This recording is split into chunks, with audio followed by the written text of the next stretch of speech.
Good morning, good morning, good morning, everybody. Facebook, YouTube, it's Leon Streete here, and welcome to Good Morning Business Owners. And if you've not been with me before on the previous ones, today is basically all about talking about business, talking about life, and just different aspects. And in particular, today, I want to talk about failure. And as you know, as a business owner, as a man, as a human being, failure it's high on the agenda, especially when you want to get to the next level. And I would say definitely early on, if ever you've been somebody who is perhaps like me, where you've been kind of more of a perfectionist, and failure is one of those things that either you don't want to admit to, you don't want to acknowledge, or you don't even want to get into that area of discussing it in your business.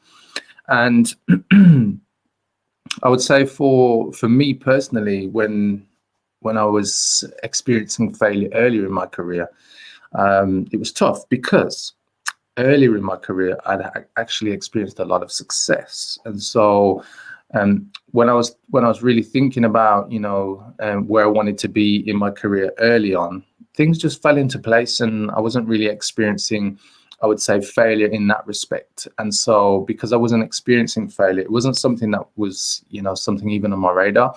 And I remember going for a lot of opportunities early on, and they would all fall into place. I'd land deals, I would land promotions, just different things. And yeah, failure was never really something that I guess touched me in my life. But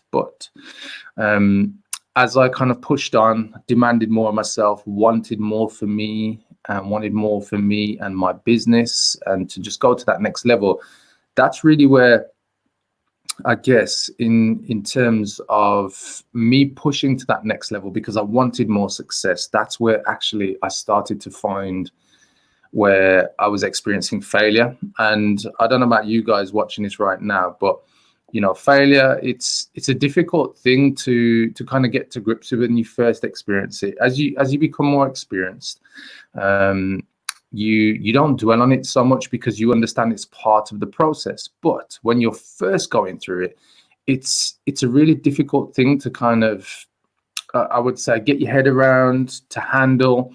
And we all deal with failure in many different ways. And I've got 10 steps that I'm going to share with you today. I researched failure just a bit because I thought, let me explain to you guys some of the things that you can do to tackle and deal with failure. But I want to share, a recent failure of mine, like literally yesterday, and I'll share with you so then you can kind of get some context as to, I guess, what I was dealing with, what I went through, and perhaps how you can deal with failure, cope with it, and look at how you can use it for yourself in your life and business. So for instance, yesterday I was doing a challenge with my son. So my son's 13, and we were doing a press-up challenge. And the press-up challenge was meant to be, we start yesterday. We start at 8 a.m. and then we do press-ups for like literally 3 hours to achieve our goal. Mine was to hit 1,000. My son's was to hit 180 press-ups. So I'm no kind of press-up expert, by the way, guys, just so you know. I do keep fit. I'm not somebody who doesn't keep fit. So doing press-ups it's not a problem for me. But I set myself this target of doing 1,000 press-ups yesterday in 3 hours. So it's meant to be something like 336 per hour. So first of all, when we started the challenge yesterday, we started late. So we were 40 minutes behind. So we didn't start until about 8:40. So that was a lesson as well. So, sometimes when you experience failure, preparation is part of the failure. It's, when you set yourself, let's say, a target, or you set yourself a challenge or a goal or something, if you, there's that saying, if you fail to plan, you plan to fail. Yeah. And that was part of the first steps in my failure yesterday. So I wanted to do 1,000 press-ups. In the first hour, I think I got to about 40 minutes in, and I was hitting the first challenge with press-ups. So I was meant to be doing like 28 press-ups every 5 minutes. And at 40 minutes, that's when I first started to experience like the pain in my arms, and then in particular in my right shoulder. And it's an old injury, rotary cuff injury. If you're into sports, you kind of understand. It's like where your shoulders connect, and obviously if you're doing press ups off the floor, you push through your shoulder. Although the main muscles that work in your triceps and then part of your chest, but you still work through your shoulder to some degree. So anyway, so hit this challenge 40 minutes in, so I had to reduce from doing 28 to I did like 20, and then I did additional 8 like a minute later. So by the time the first hour finished, I'd hit my target. I hit 336, but by then I was experiencing a lot of pain in my shoulder. My son, on the other hand, he was doing his target or going for 180. And he was just experiencing, I guess, just pains of not really doing many press-ups. He's only 13 and whatnot, but he was behind too. And at that point, first hour was done. So I made the executive decision for us to have a 20-minute break. So this was 20 to the hour for us to kind of relax, just get a breather and go again. So anyway, when I started back, I realized I had to just reduce down the amount of press-ups I was doing because it was just too painful.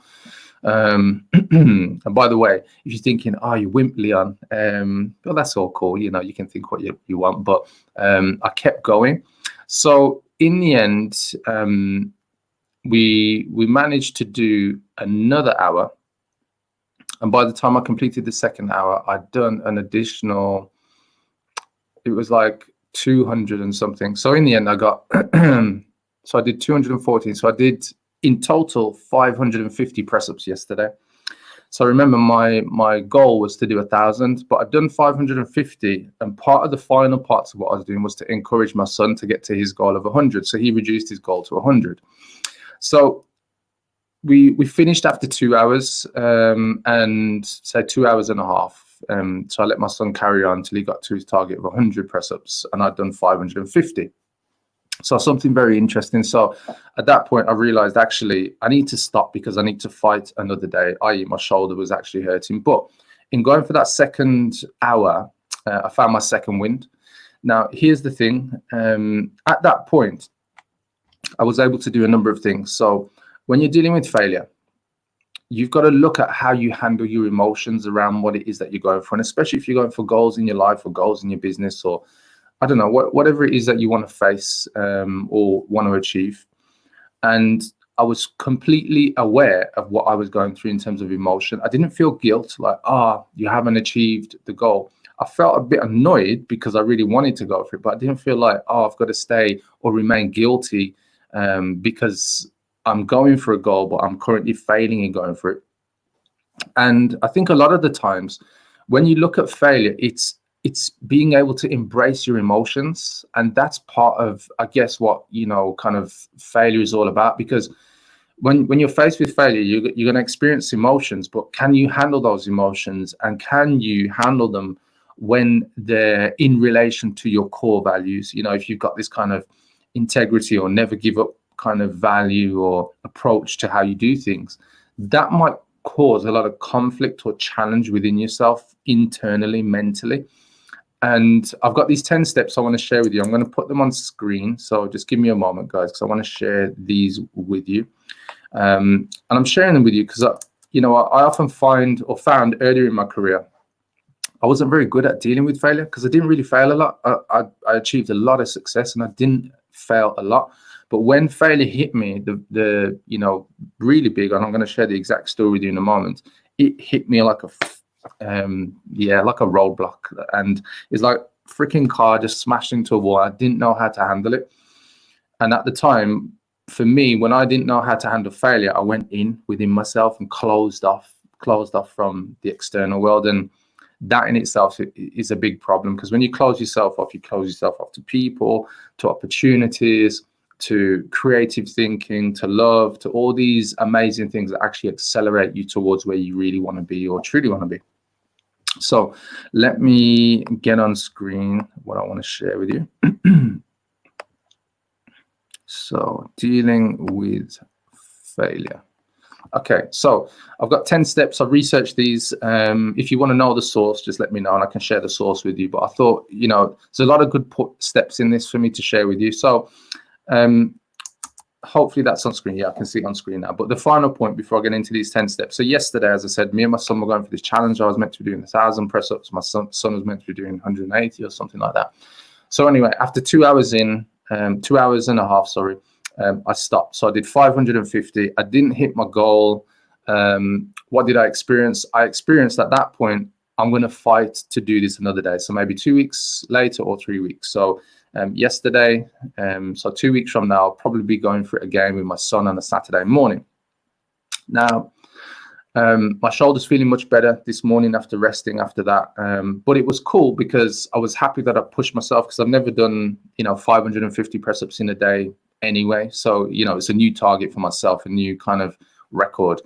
But at the same time, I felt like, 450 more and I could have hit my target. But out of the failure, what I realized is that if I keep my reps short, i.e. do 10 every 2.5 minutes, it actually felt better for me. The other thing that I found was my position when I was doing the press-ups. When I started high, it was actually causing a lot of pain in this old injury that I have in my shoulder. But actually, if I pushed straight off the floor, I don't know, for some reason, it just felt better and I could get straight into the flow. Now, here's the thing about when you face failure. Now, that's obviously failure around a kind of exercise or a sporting challenge. But it's the same thing in business. When you fail, there's a lot of things you're going to experience in terms of emotions, how you look at it. Are you going to be able to fight another day and re-go for that goal? So not change the goal, but change the way that you're going to get there. And this is a challenge sometimes when you're a business owner, because I remember I used to go through and think, shit, I failed. Like, that's the end of it. How can I show my face again? But the reality is that when you do fail, it is your opportunity to analyze and say, yes, you can go for it again, but perhaps the route has changed. The destination hasn't changed, but the route has changed. And sometimes when you're in this space of, oh, woe is me, you're experiencing failure and it's really bad, sometimes you can't even see that actually you can go another route because you're so cut up and caught up in the way that you failed that you can't see the wood for the trees, and you can't see actually that was only one way that you could fail, but there's a whole nother, 100 different ways you can get to that goal.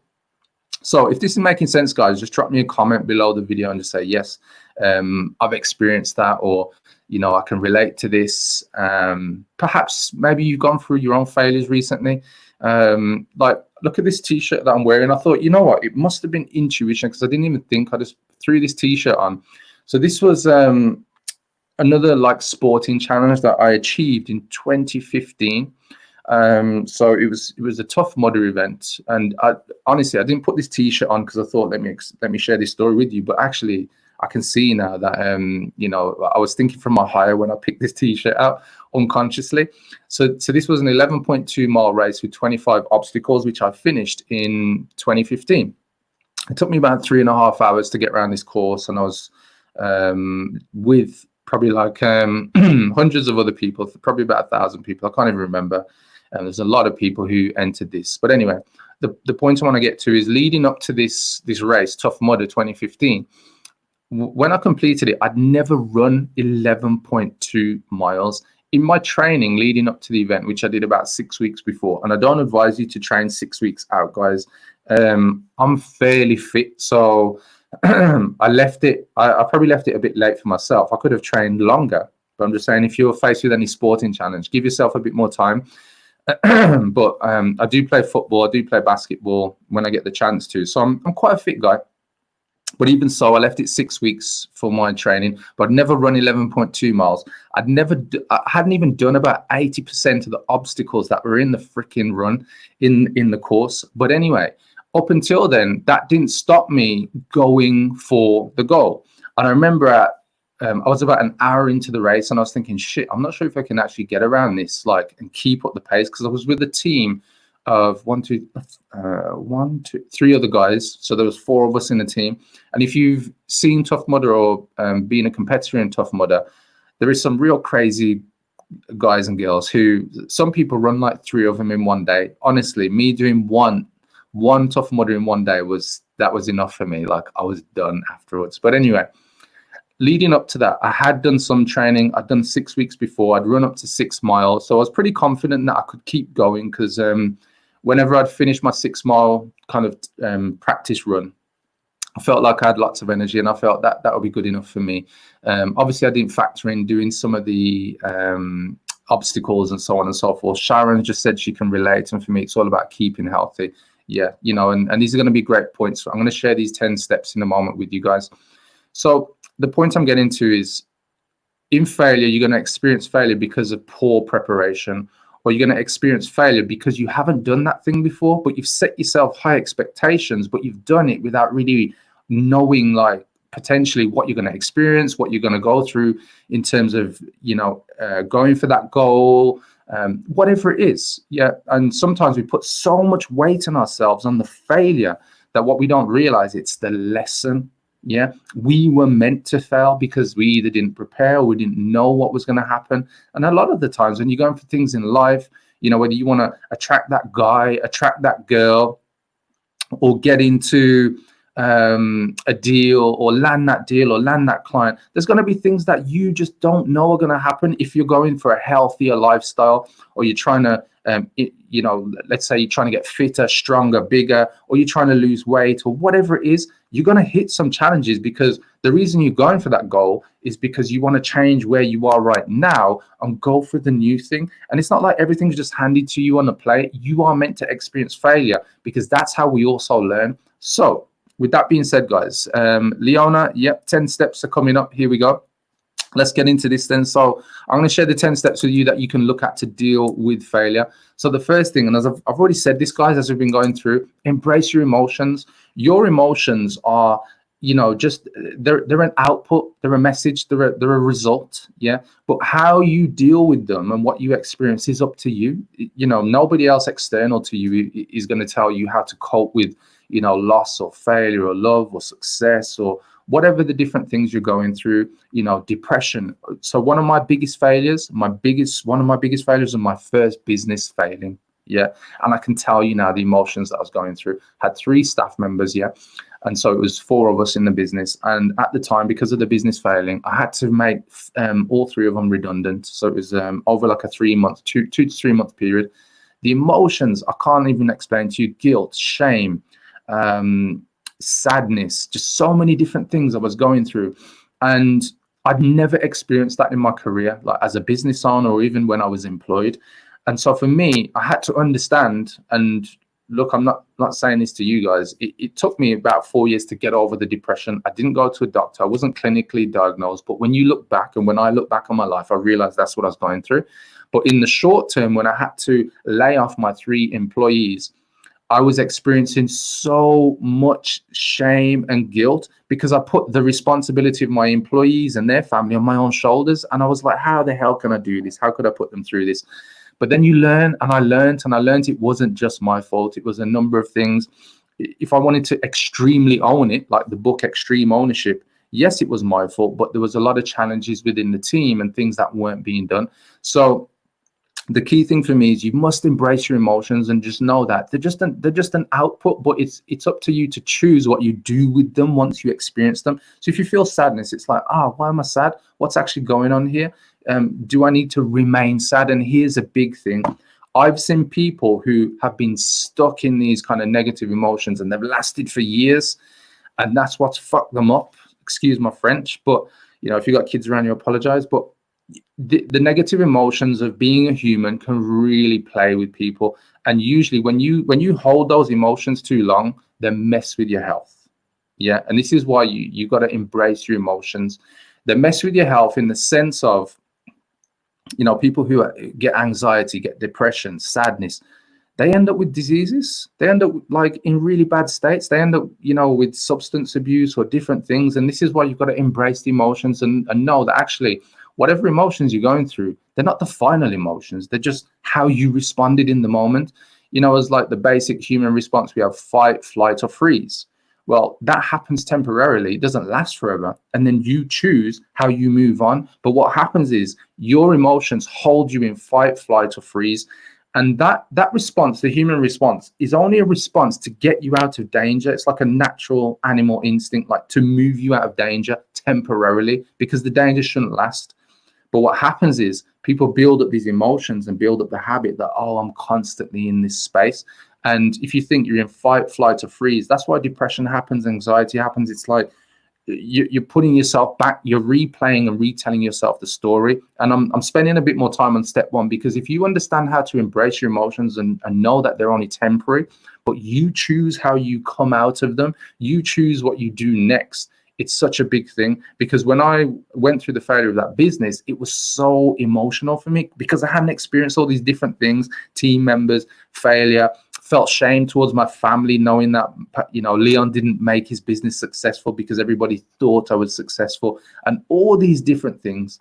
And honestly, failure was like massive to me, but it was such a great lesson. And the final part I want to share with you on this, guys, is I wouldn't change my experience and what I went through ever, because I learned so much from it. At the time, it felt like shit, felt like the worst thing ever.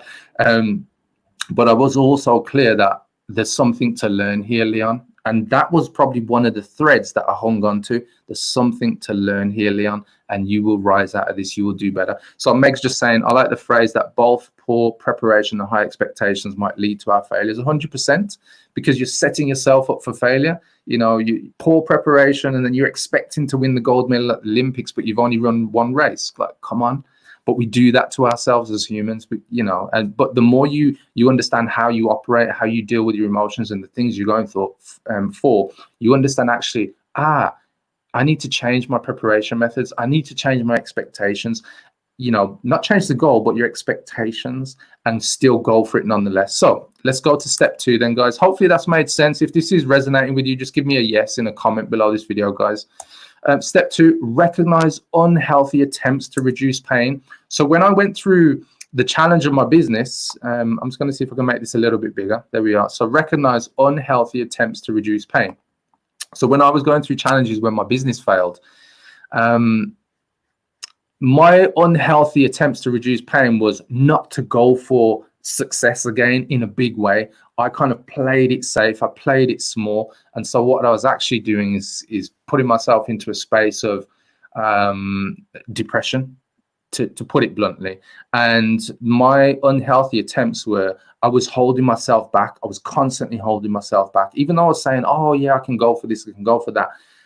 Unconsciously, I was holding myself back. I wasn't really pushing. I didn't want to have a team again, because I was fearful and scared that I would have to make more people redundant.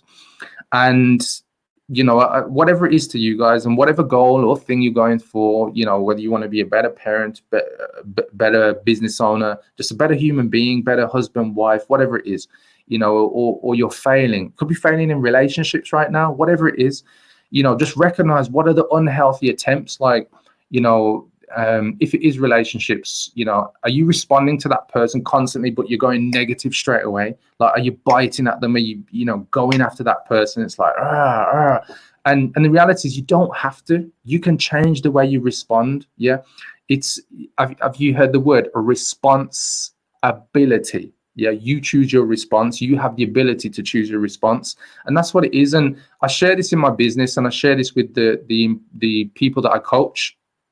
I have this thing called being above the line, and when you're above the line, you have responsibility, ownership, accountability. When you're below the line, you're in bed, blame, excuses, denial. So the point is, when you're going through, let's say, unhealthy attempts to reduce pain, it's your responsibility, your ability to choose your response, to deal with it. Yeah, and just know, are you going through unhealthy things, or you choosing to do things that you know are not going to help you with the outcome that you want to choose? Thanks, Meg, saying that yes, it makes a lot of sense. I personally always appreciate it when people share their real, raw, authentic stories to help us grow. You're welcome, Meg. So the point I want to get to is ownership, accountability, responsibility. These, if you can hold on to these things, this is what helps you to recognize the unhealthy attempts to reduce pain, because sometimes you have to go through the pain. Think about an Olympic athlete. Think about when they get an injury that gives them pain. Think about the emotional pain that they can't continue to go for that gold medal or the world championships, whatever it is. But think about yourself now. And think about how often do you try and avoid the pain, like, oh, I won't do that because that might happen. So you're avoiding it even if it isn't going to happen, but you put fear into it, false false entities appearing real. So when you start thinking about it, sometimes we use these unhealthy attempts to prevent things from happening. But what happens is, in preventing something bad from happening, we deny ourselves the experience. Yeah. And you must go through the experience as a human to go through the transformation of what you're meant to get out of it, to learn from it. So hopefully that makes sense, guys. So 2, recognize unhealthy attempts to reduce pain. Thank you, Leona.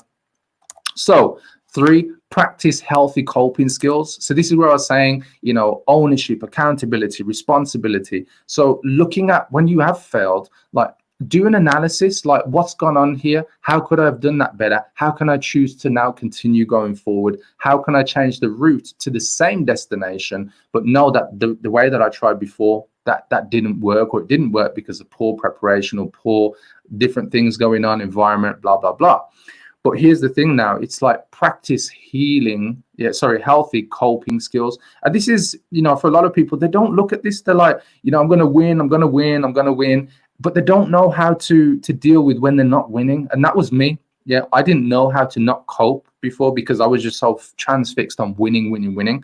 And I don't know if that's you, but that was definitely me.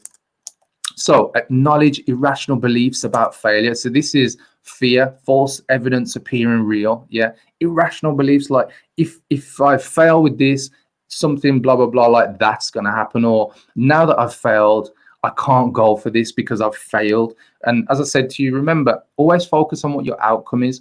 The path to get there can change, and you are allowed to change. So, think about Google. If you use Google Maps and you put in a destination, and let's say you want to go from point A to point B, but then there's one of the main roads to your destination is now closed. Google will reroute you. So they'll give you a different route to get to the same destination. And that's how you've got to look at, whether you're going for things in your life or going for things in your business, there's always going to be more than one way, guys. Like, don't feel like the world or your options are closed off. And that was one of the big things for me.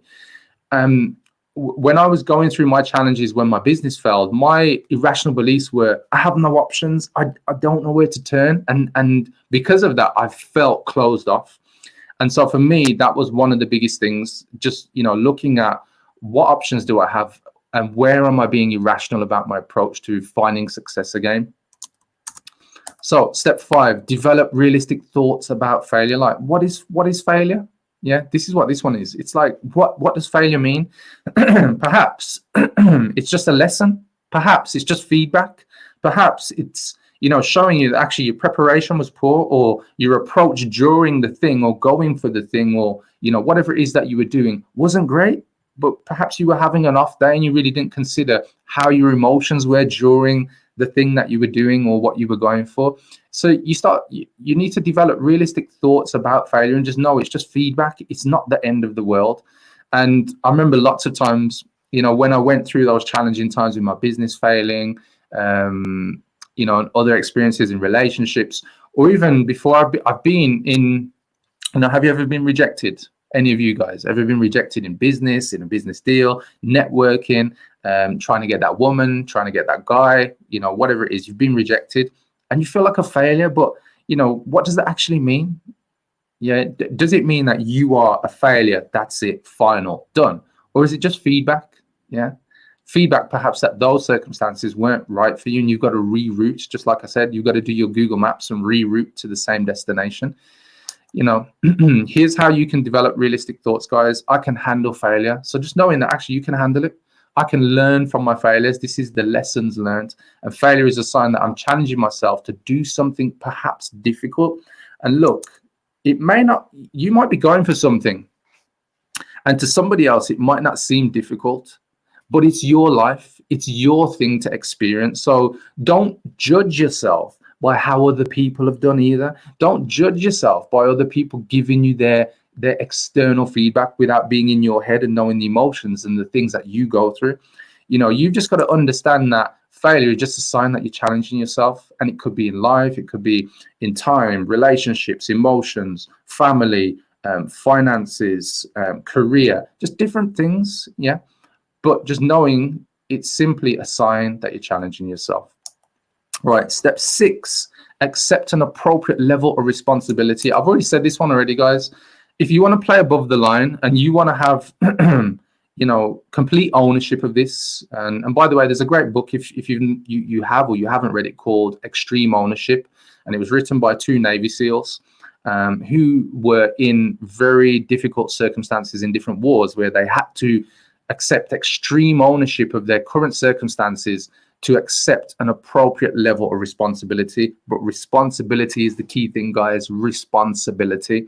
Remember, responsibility is how you choose to respond and the fact that you have that ability.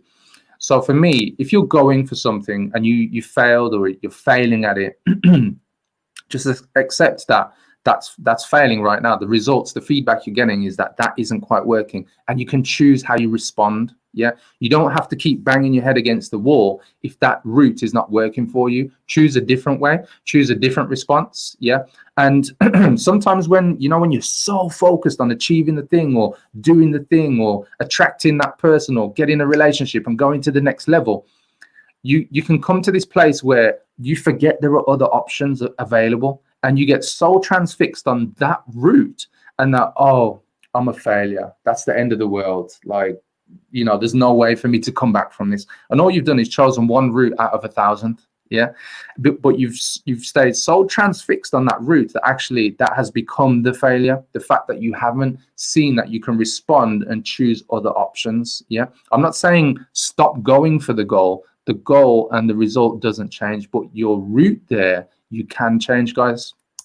Right. So 7, research famous failures. This one helped me a lot. So when my business failed, when relationships failed, I looked at other successful people. So I researched famous people who failed. You've probably heard many times, the story of Thomas Edison, where he tried 10,000 different ways to make the light bulb work until he found a successful way of getting a light bulb to work. Yeah.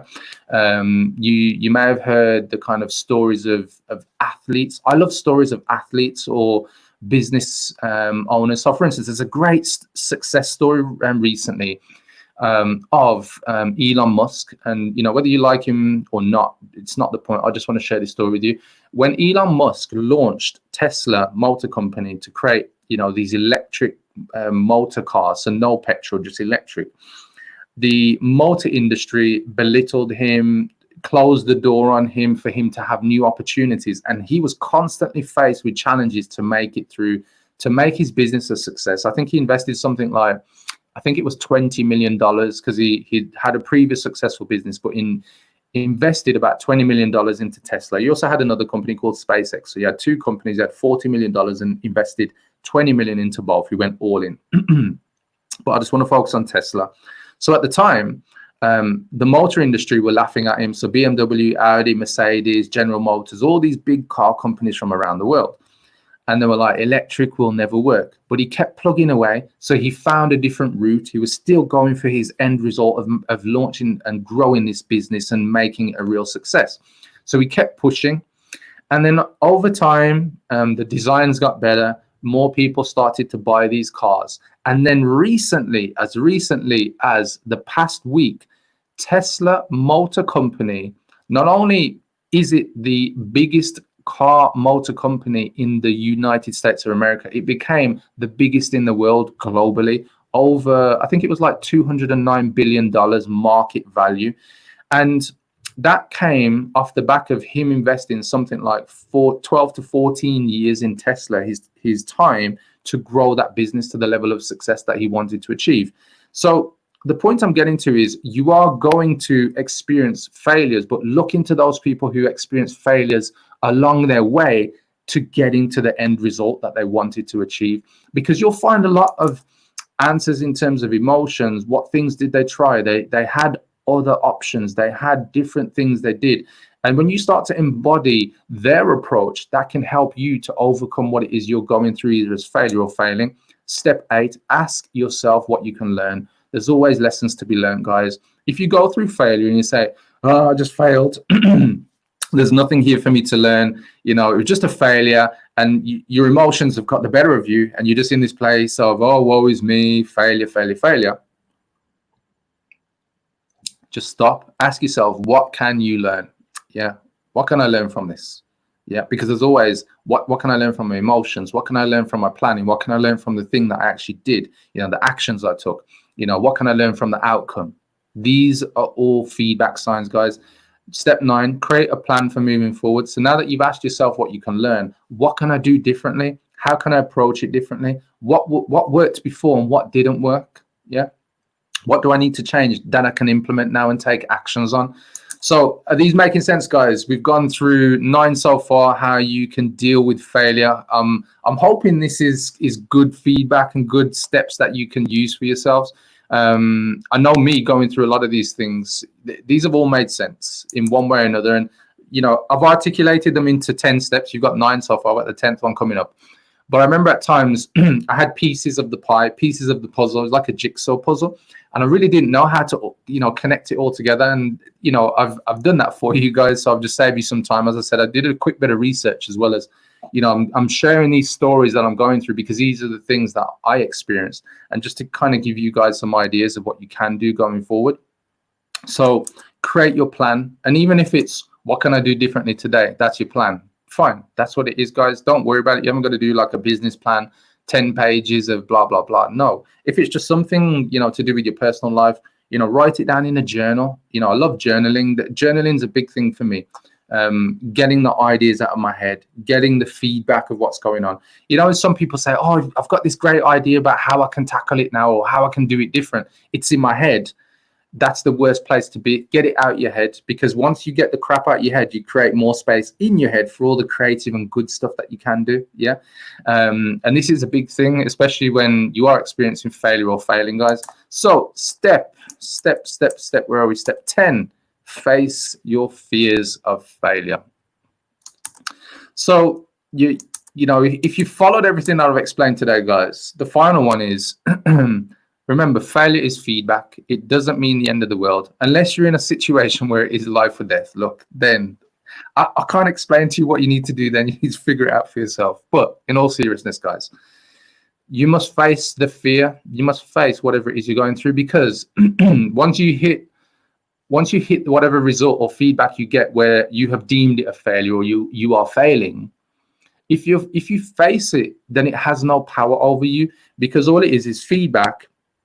And you turn it into a result that you must now, you know, a challenge you must overcome in order to get your end result. And the biggest thing for me is, the more you experience it, the more you just simply, and this is how I look at failure now, guys, and how you look at it may be different, but this is how I look at it, because I've experienced different things, failures, feedback, challenges in my life, you know, from death to different things. Every time that I face my fears, I know I'm simply going to another level, because I'm willing to accept that I want to face them. I'm willing to accept that I need to challenge what's going on. I'm willing to accept that it's not going to hold me hostage. I'm going to be the victor. I'm going to kick its ass. I'm going to find the way. Yeah. And that's the best place to be, guys. The more that you face it, the more that you get out of life, the more that you start coming from a place of love. You start coming from a place of creativity. You start coming from a place of possibilities are there for you. You start coming from a place of always looking for the opportunity and the lesson to gain from the failure. And that's what facing your fears are. You know, if you've got to jump off a cliff into some water, or you've got to jump off like a 2 or 3 meter diving board, that might be something else that you're going through, you know, and that might be something that you have to experience. I remember before thinking about roller coasters. Has anybody have a fear of roller coasters, especially big, really fast ones? Now, I've pretty much been on all the roller coasters in the UK, like the really fast and high ones. But I remember one, especially the one in Blackpool. Before I went on it, like I didn't hesitate to go on it, but I know while I was in the queue leading up to going on this roller coaster, I kept looking up and thinking, wow, this roller coaster is so freaking high. And here's how I look at some things. Now, there are some things where you create an irrational fear, yeah, and that's what's going to lead you to fail.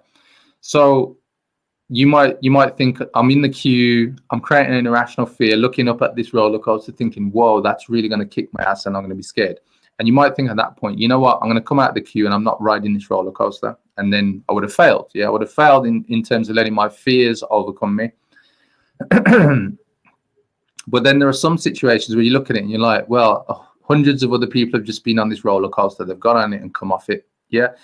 And the one thing that I recognize is that when you are facing fear, a lot of the times you really do and really can find experiences or examples of other people who've been through it and come out the other side. And that's what I want to leave you with, guys. Fear, for most of it, and dealing with failure, yeah, because the two are intertwined, I would say. Because when you fail, let's say, you know, it is about feedback. There's a point, whether it was in how you attacked it, how you took action, that you are, you know, you can look at yourself and say, you know what, there was part of fear in me because I didn't know what to do, and therefore I failed. But the biggest thing for me is, whatever it is you're going through, whether it is relationships, whether it is finances, whether it is your career, whether it is your business, whether it is you being a parent, yeah, whether it is you being a better partner, lover, whatever it is, yeah, face it, because you will get feedback and you will find out the thing that you're probably fearing. You will get the feedback. And look, sometimes it's not going to be pretty. Sometimes it's not going to be easy to go through. But you're going to find the answers that you know that you want. You're going to find the answers that you know are going to push you forward. And that's the biggest thing that I can leave you with, guys. As long as you're breathing, as long as you're here on earth, you have not failed. Yeah, you have opportunities to go again. And that's what I want to leave you with, guys. This is Sunday Mornings with Leon Streete. Good morning, business owners. I hope you found this useful today, because I know that I have, even going back through these stories and sharing these points with you. I just want to shout out Leona. You've been on it every step. You have put in a comment. Leona Carter, thank you very much for your interactivity. And Meg. Everybody, if you've enjoyed this, give me a thumbs up, give me a love hearts. I really appreciate it. I'll be back on Wednesday evening where I take you through more marketing and sales training. But I'll be back next Sunday as well. Every Sunday, 8:30 a.m. Good morning, business owners with Leon Streete. It's been a pleasure. If you found this useful, again, just drop me a comment. Let me know below. But other than that, guys, I will catch you next time that I'm live. Enjoy the rest of your Sunday, and I hope you have an amazing week. Take care. Goodbye.